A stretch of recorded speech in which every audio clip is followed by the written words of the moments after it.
Hello everyone, আসসালামু আলাইকুম। Welcome to my আরবি কুকিং অ্যান্ড ব্লগ। আপনারা কেমন আছেন? আশা করি যে যেখান থেকে আমার এই ভিডিওটি দেখছেন সবাই ভালো আছেন। আপনারা আজকে দেখেই বুঝতে পারছেন আমি কোনো রান্না নিয়ে আসিনি। আজকে আমি একটা ব্লগ, ডেইলি ব্লগ একটা শেয়ার করব।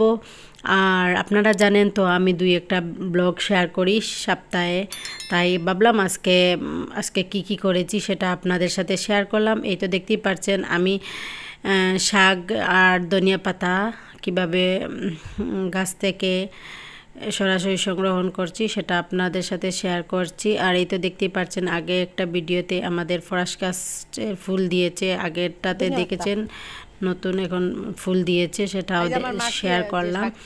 আর আমার ভিডিওতে অনেক কিছু আছে, আপনারা দেখবেন আর সাথে থাকবেন। আশা করি আপনাদের ভালো লাগবে, এনজয় করবেন। পারমিশন নেই আনের মাসির মুখ কান দেখাইলাম মানে বাক্কা মানুষে চিল্লায়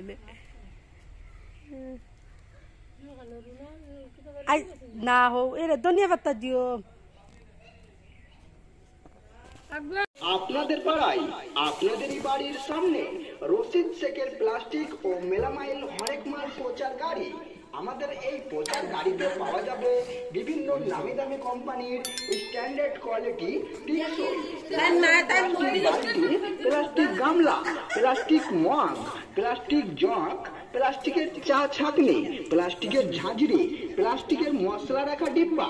আমাদের কাছে আরো পাওয়া যাবে জগ সেট, গ্লাস সেট, শরবত সেট, কাপ সেট, কাচের সাউল বাটি সেট পাওয়া যাবে, ফাইবার ও স্টিলের চামচ, প্লেট সেট,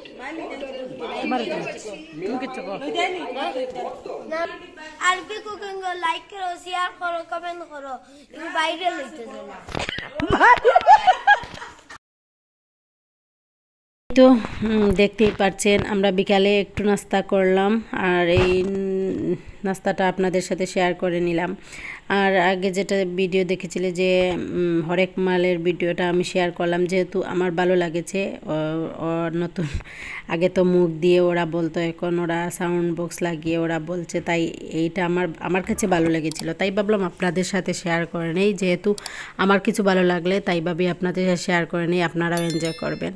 আর এখন আমরা নাস্তাকে চাটাকে বিকাল দিকে একটু বের হলাম, বই মেলা এসেছে, তাই ভাবলাম একটু দেখে আসি, আর নতুন কোনো বই থাকলে কিনবো। আর দেখতে থাকেন, আমার সাথে থাকেন, এনজয় করুন। টাটা। হ্যালো।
যারা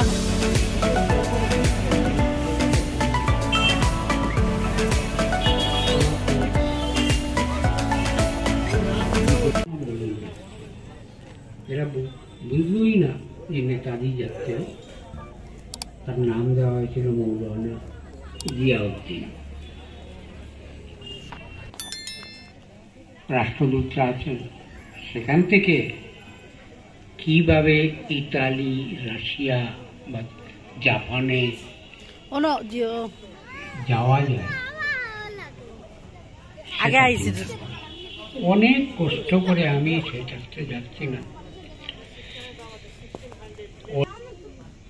কাবুলে পৌঁছে উত্তম চাঁদ মালহোত্রা বলে একজন ব্যবসায়ী ছিলেন। কাবুলে তখন যথেষ্ট ভারতীয়রা ব্যবসা করত। আজকে তো আর খুঁজে পাওয়া যাবে না। সেই উত্তম চাঁদ আশ্রয় নিলেন। অনেক কষ্ট রাষ্ট্রদূতের সঙ্গে দেখা করলেন এবং সেখানে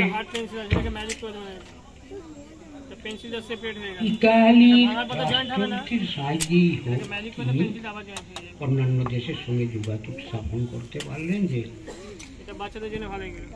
ইতালির দূতাবাসকে জানিয়ে দেওয়া হলো জাপান সবাইকে সুভাষচন্দ্র বোস এটা পেন কত করিয়া এটা কি রকম পেন এবং রাশিয়া মানে ম্যাজিক দেন কি কিছু লিখলে দেখা যায় না, টস মে দেখা যায় ইনভিজিবল পেন এখানে এরকম। উত্তম চাঁদ মালহোত্রা যিনি কাবুলে তার প্রথম আশ্রয়দাতা, তার সঙ্গে একই গাড়িতে গুয়াহাটি থেকে লামডিং পর্যন্ত প্রায় 3.5 ঘন্টা এটা বাবুকে আমি টাচ করলাম, এটা সব অ্যামেজিং ব্যাংক হয়ে সব টাকা হয়ে গেল। আবার এটাকে মুছে দিলে গায়েব। অনেক কথাবার্তা হয়। কি কালার আছে এটা? গেছেন নেতাজি সম্পর্কে ব্ল্যাক কালার। এটা ম্যাজিক করে মুছে দিলে এটা কালারটা চেঞ্জ হয়ে আমি যাবে। আবার ব্ল্যাক আসবে, আবার এটাকে ম্যাজিক করে মুছে দিলে আর কালার চেঞ্জ হয়ে যাবে। এটার নাম হচ্ছে দা র্যাম্বো চিপস, কালার চেঞ্জ হয়ে যায়। প্রথমেই তিনি রাশিয়া, তারপরে জার্মান, জার্মান গেলেন, হিটলারের সঙ্গে দেখা হলো। এটাকে ম্যাজিক করে এটা কয়েন্স চলে আসবে। তার সোজা কথা যে দেখুন আমার পরাধীন দেশকে আমি স্বাধীন করতে চাই। সেখান থেকে জাপানে গিয়ে তার মূলত পরিকল্পনা অনেকটাই রূপায়ণ হওয়ার পর রাসবিহারী বোসকে সেখানে পেলেন। জাপান, জার্মান প্রথমে আজাদিন ফৌজের ঠিকানা বা কার্যালয় স্থাপন করা হলো সিঙ্গাপুরকে বেস করে। তারপর বার্মা ইত্যাদি জায়গাতে পৌঁছলেন। মাধ্যমেই হোক বা সিনেমা দেখেই হোক, একটা জিনিস ভালো করে জানেন, নেতাজি আপসী সত্য বলে জানেন, সঠিক বলে জানেন, সেখান থেকে এক চুলো নড়াড়ি। তিনি ছিলেন অখণ্ড ভারতের। সুভাষচন্দ্র বোস তো ছিলেনই, উনি প্রধানমন্ত্রী, পররাষ্ট্র বিভাগ তার হাতে ছিল, স্বরাষ্ট্র বিভাগ তার হাতে ছিল।